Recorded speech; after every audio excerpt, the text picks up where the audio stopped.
Hindi pa rin alam nung iba kung paano i-connect to sa mga amplifier nila, no? So ganito po 'yan, ano. Okay, so bago 'yan.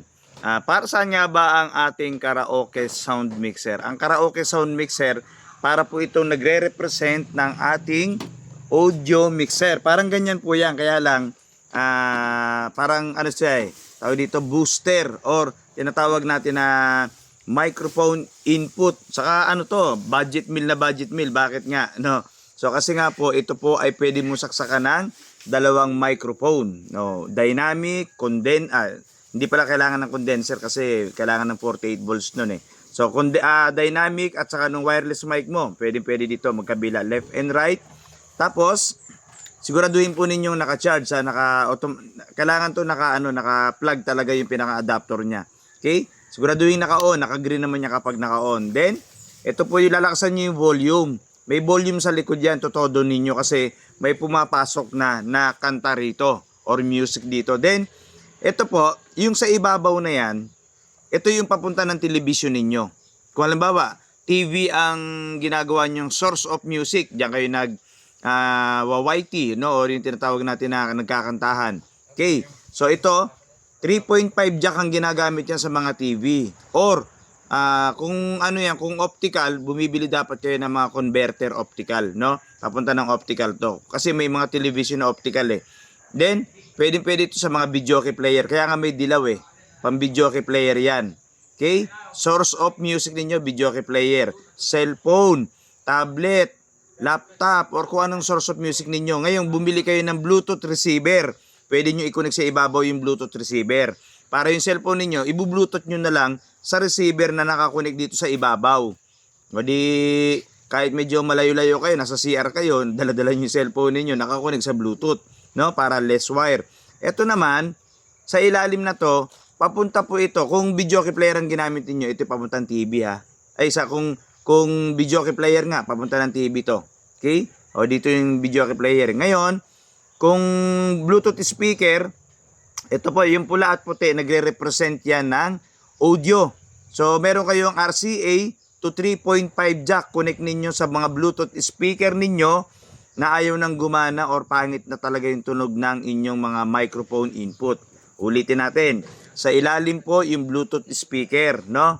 Tapos, sa component, sa ilalim din. Ito, component dito nakalagay para nagkakaroon ng microphone yung inyong component, no? Or sa amplifier ninyo na sira na yung inyong mga microphone input, kapag nilalagyan nyo yung amplifier ninyo ng mic, garalgal, ayaw gumana, ayaw tumunog. So dito po ninyo i-connect yung amplifier ninyo. Okay? So yung pula at puti, gagamit kayo ng RCA, no? RCA, papunta po ito ng line input. Ano ba ang mga line input ng ating mga amplifier?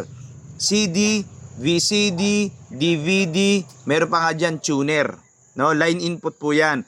Meron naman sa ibang amplifier na A, B, C, or D. Mga input po yan. Okay? So halimbawa, napili mo tuner. Salpakan mo ng RCA sa mga integrated amplifier.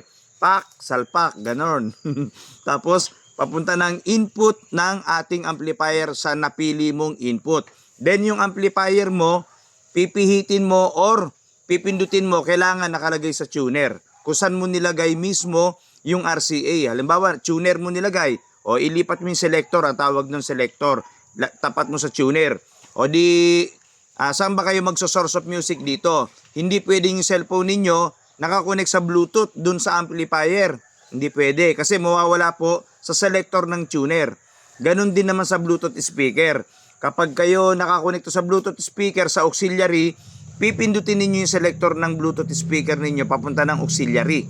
Hindi pwedeng yung nakakonekto sa auxiliary ng Bluetooth speaker, yung cellphone nyo naman naka-Bluetooth dun sa Bluetooth speaker, hindi po gagana to. Okay? Dapat lahat ng source of music dito po dadaan. Diyan niluwa, walang Bluetooth yan. Paano kami makakapag-Bluetooth? Ayun na nga ang inasabi ng mangyan, bibili kayo ng Bluetooth receiver, lagay nyo dito sa ibabaw. Para yung cellphone ninyo, naka-Bluetooth dito. O, tas dito nakakonect sa amplifier. Abay, siguradong birita na yan. So, tapos lagyan nyo ng microphone. Dalawa yan. O, pwede kayo maglagay ng wireless. Pwede kayo maglagay dito ng isa pang mic. O, yung mga wired mic ninyo, dalawa yan ha. O may effects ba yan? Johnny Luha, abay mayroon syempre. May echo pati yung tone. Pag magkasama yan dalawa na yan, effects po yan. Makokontrol na ninyo yung mic 1 at mic 2. O hindi kagaya ng ibang amplifier, tatlo pa ang microphone, no? Iisa lang ang volume control. Sabi ng isang maoy, ang hina ng mic ko, lakasan mo. Nilakasan yung mic sa amplifier.